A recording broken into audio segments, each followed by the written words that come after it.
Cassette 1, Side 2. Test 2. You'll hear a number of different recordings and you'll have to answer questions on what you hear. There will be time for you to read the instructions and questions, and you'll have a chance to check your work. All the recordings will be played once only. The test is in 4 sections. At the end of the test, you'll be given 10 minutes to transfer your answers to an answer sheet. Now turn to Section 1. Section 1. You'll hear 2 tourists, Sally and Peter, talking in a coffee shop. First, you have some time to look at questions 1 to 5.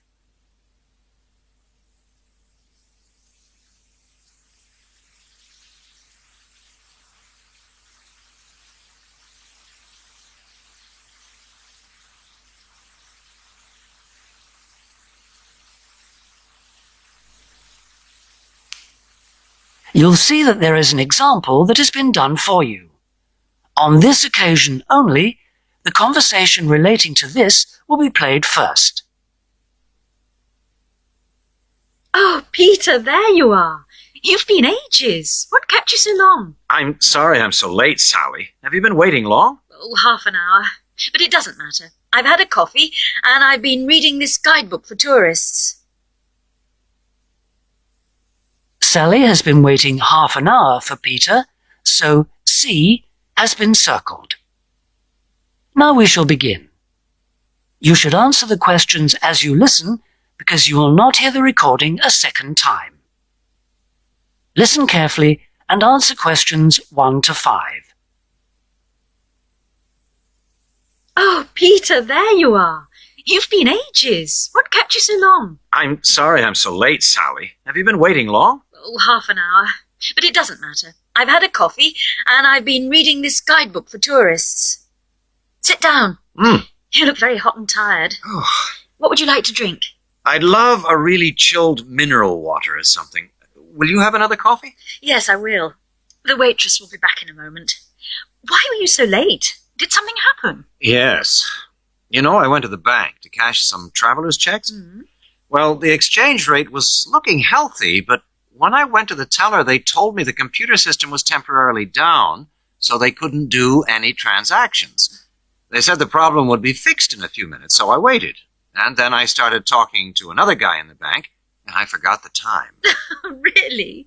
Someone you met in the bank? Does he work there? No, he was a tourist from New York. His name's Henry, and he's been here for a week, but he's moving on to Germany tomorrow. He's an architect, and he's spending 4 weeks traveling around Europe. Just like us? Yeah, just like us.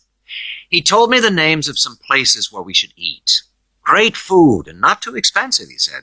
Oh, and he also gave me this map of the bus system. He said he didn't need it anymore. Oh, that's useful. Pity he's moving on tomorrow.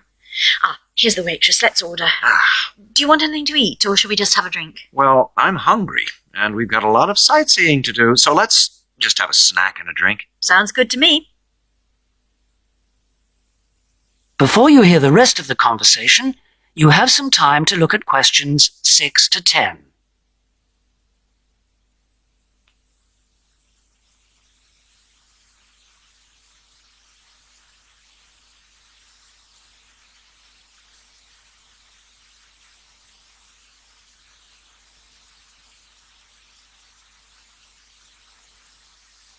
Now listen and answer questions 6 to 10. Well, let's decide what we'll see today. I guess the best place to start is the cathedral, and then the castle. What are the opening times for those two? Well, according to this guidebook, the cathedral is only open from 9:30 in the morning until midday. Oh, no, hang on. That's the Cathedral Museum. The cathedral itself is open morning and afternoon. The castle is just open from 1 to 5, so we can't go there until after lunch. I really want to spend some time in the art gallery, because they've got this wonderful painting by Rembrandt that I've always wanted to see. What else should we see? Well, the guidebook says the botanical gardens are worth spending some time in, and they're open all day from 8 to 6, so we can go there any time. I'd like to go to the markets near the river too, but, oh, no, wait, that's only in the mornings too. As well as today and tomorrow, we can see some other places on Monday, you know. But I don't think the markets will be open then. They only open on Thursdays, so we've missed them for this week. Maybe we should go to the cathedral today because it's Sunday tomorrow, and even though it's open every day, it might be more difficult to get in tomorrow because of the church services. That's true. But the art gallery isn't open on Sundays at all, so we'll have to go there today. The castle's open every day except Mondays, so we're okay there. And the gardens, of course, only close at night. Are all these places free, or do we have to pay to go in? What does the guidebook say?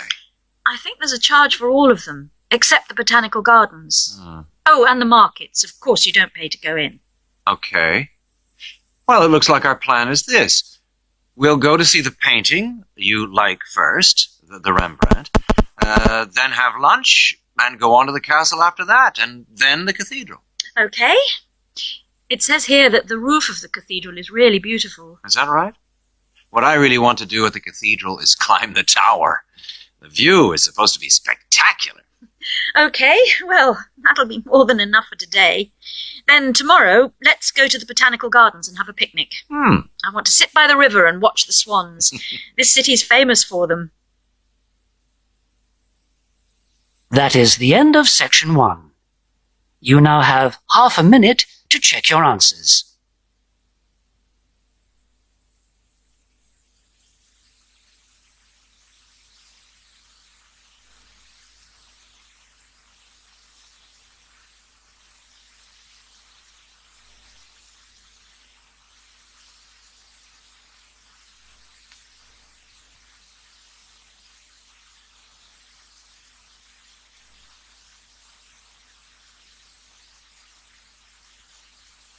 Now turn to section 2.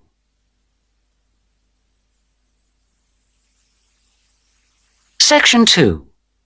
You will hear part of a talk given by an international student counsellor speaking to a group of overseas students during their orientation week. First, you have some time to look at questions 11 to 14.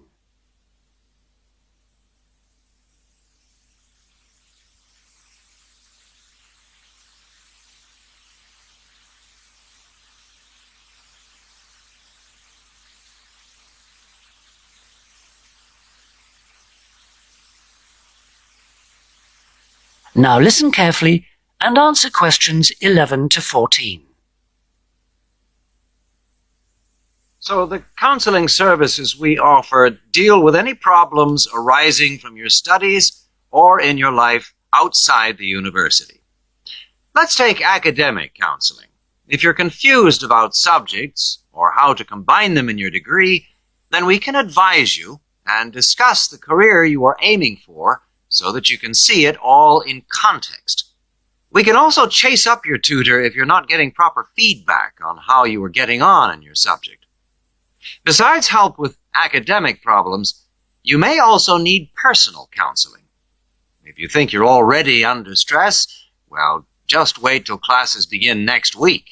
You'll have to start adjusting to teaching and learning methods that may be unfamiliar to you, as well as the mounting pressure as the deadline for that first assignment creeps up on you. And of course, you have to cope with all this without your usual social network.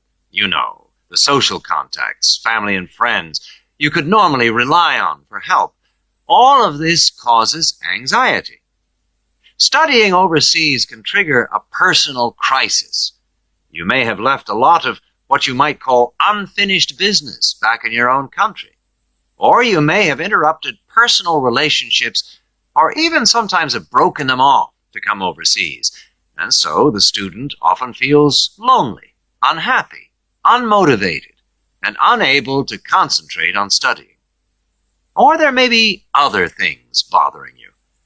Our resident chaplain can offer you spiritual guidance if that's what you want, or we can put you in touch with community groups that can provide you with social contacts and friendship.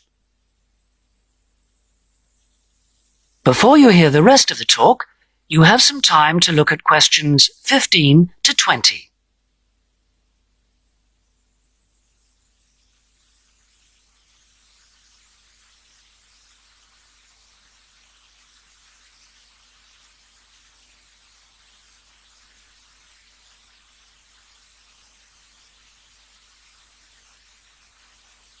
Now listen and answer questions 15 to 20. What about exam stress? It affects nearly everyone to some extent, but especially overseas students like yourselves. There may be a huge amount of family pressure on you to succeed. And if you fail a subject or drop out of a course because it's too difficult, then your self-esteem can suffer. But it's not the end of the world if you don't pass an exam. I had to resit first-year anthropology, so I can certainly offer you a sympathetic ear. Anyway, exam failure can lead to worrying changes in the way you normally behave. You may also be off your food, or you may have dietary problems because the local food is not to your liking and upsets you, and this can affect your health and studies. Glenda Roberts is our dietitian in the health service, and we can put you on to her. And we all have money problems, don't we? But remember, full-time students can get a low-interest loan of up to $600 to buy books and for similar study-related expenses. That's right.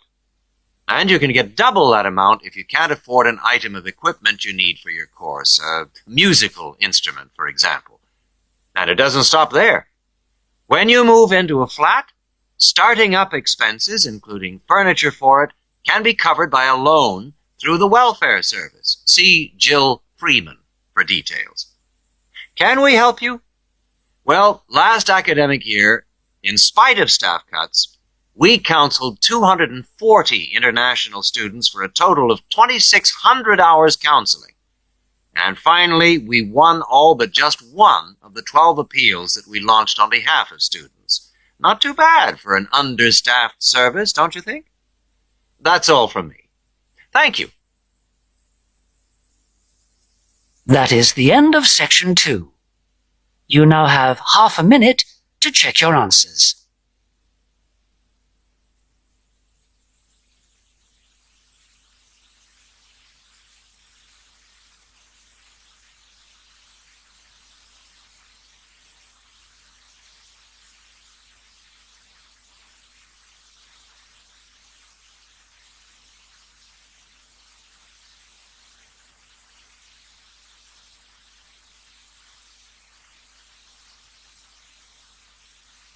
Now turn to section 3. Section 3. You'll hear 3 friends discussing an assignment they're going to work on together. First, you have some time to look at questions 21 to 26.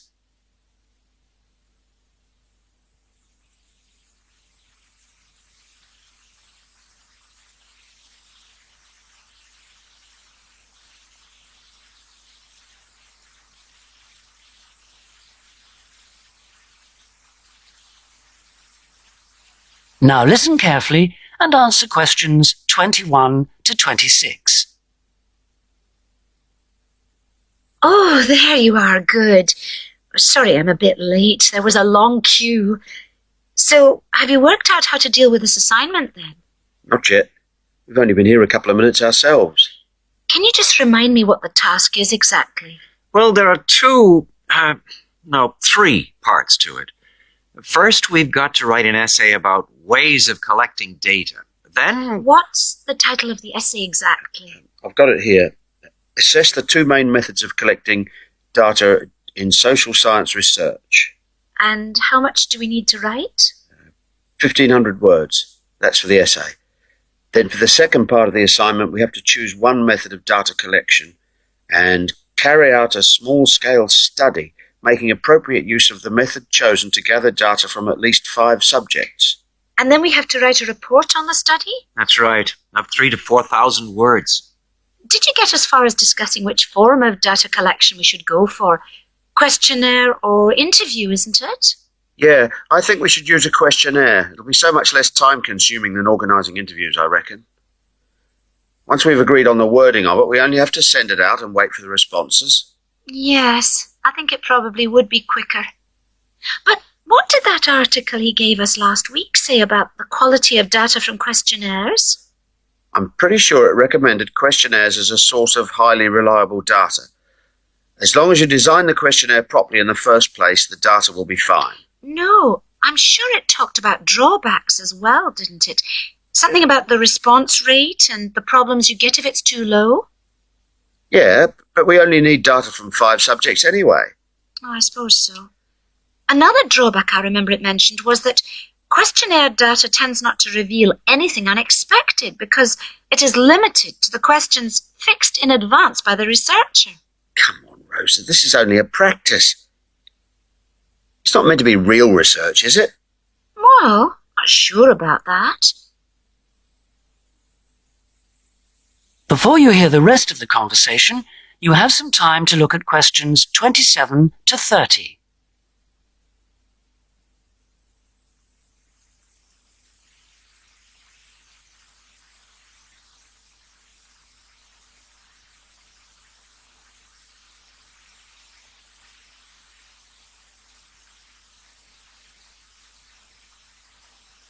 Now listen and answer questions 27 to 30. Maybe I'd better go through the article again, just to be sure. Can you remember what it was called? Sample Surveys in Social Science Research, I think. By Mehta. MEHTA? Yeah. And he also recommended a more recent book called Survey Research by Bell, I think. It's in that series published by London University. And if we try to use interviews instead, I saw a book in the departmental library that'll be helpful. It's called Interviews That Work by Wilson, published in Oxford in 1988. Right. Oh, I've got a tutorial now. Can we meet up again later this week? What about Friday morning? Suits me. 11 o'clock? Fine. Before Friday, I think we should all look through the reading list. That is the end of section 3. You now have half a minute to check your answers.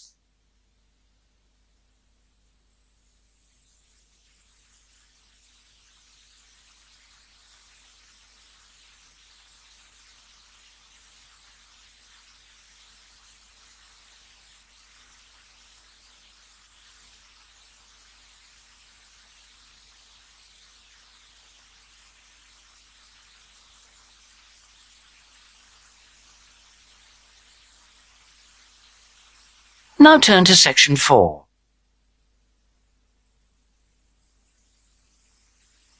Section 4. You'll hear the beginning of one lecture in a series of lectures about crime. First, you have some time to look at questions 31 to 40.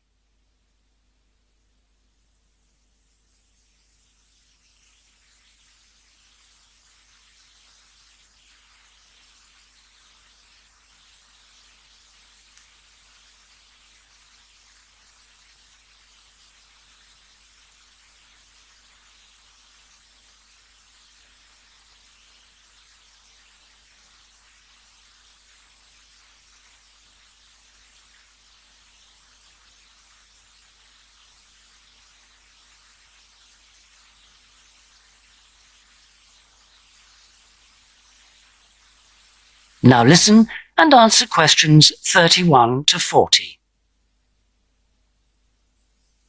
So far in these lectures, we've been looking at crimes like robbery and murder, both from a historical viewpoint and also in contemporary society. And we've seen that the preoccupation in Western society with crime and with lawlessness is part of a long and continuous tradition, rather than something which is new and unique to modern society. But over the past 70 years or so, there has been a massive increase in one type of crime, which is what's known as corporate crime. Corporate crime is crime which, as the name suggests, is connected with companies, with business organizations. It includes illegal acts of either individuals or a group within the company. But what is important is that these acts are normally in accordance with the goals of the company. They're for the good of the company rather than the individual. It's been defined as, quote, crime which is committed for the corporate organization, the company, not against it, unquote. So crimes like theft by employees, things like embezzlement or fraud against one's actual employer are excluded according to this definition. The employees may be involved, but they're acting in the first place for the company. They may not even realize they're committing a crime. Or they may realize, but they feel it's excusable because it's policy. Or because otherwise they may lose their jobs. So here really we're talking about the links between power and crime. Now this is one area that much less is generally known about than conventional or traditional crime. It has been relatively ignored by the mass media. For example, it tends to be underreported in comparison with conventional crime in news broadcasts and in crime serials and films and so on. They very rarely deal with corporate crime. And it also tends to be ignored in academic circles. There's been far more research on conventional crime and far more data is available. There are several reasons for this lack of interest in corporate crime compared with other types of crime. It's often very complex, whereas with conventional crime, it's usually possible to follow what's going on without specialist knowledge. As well as this, whereas conventional crime usually has a lot of human interest, corporate crime often has much less. The third reason, and possibly the most significant one, is that very often the victims are unaware. They think their misfortune is an accident, or that it's the fault of no one in particular. They're unaware that they've been victims of a crime. So when we look at the effects of corporate crime, we may find it's very difficult to assess the costs. But these costs can be very considerable in both their economic and social aspects.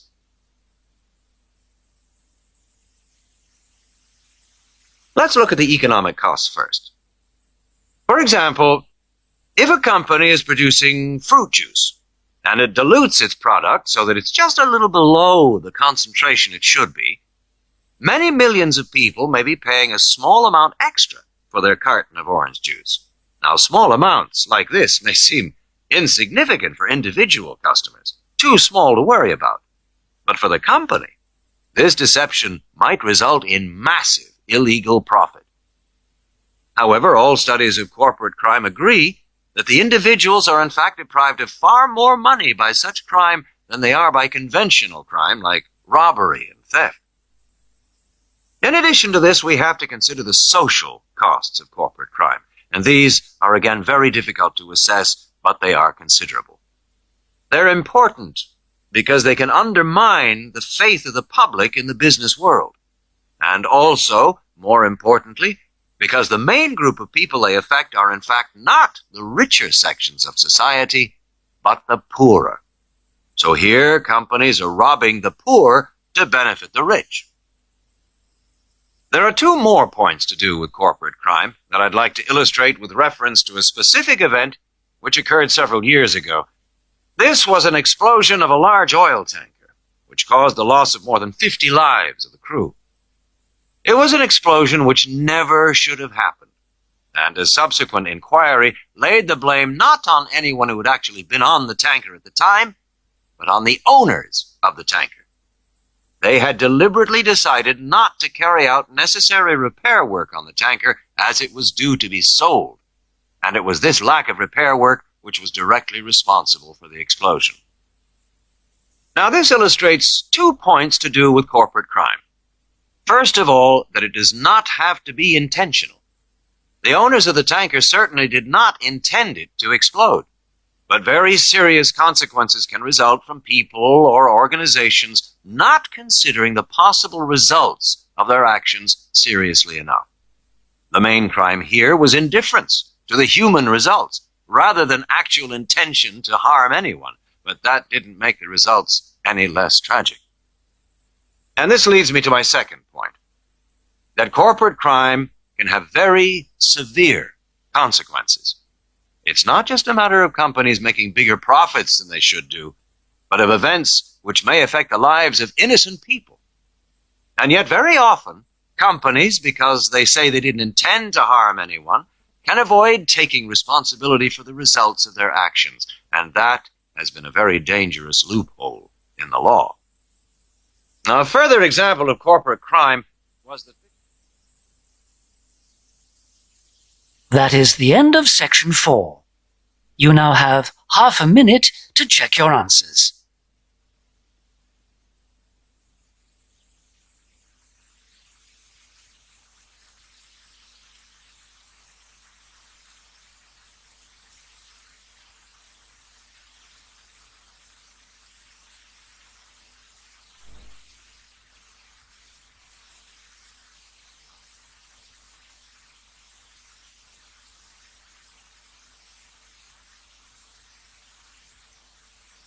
That is the end of the listening test. In the IELTS test, you would now have 10 minutes to transfer your answers to the listening answer sheet. That is the end of side 2.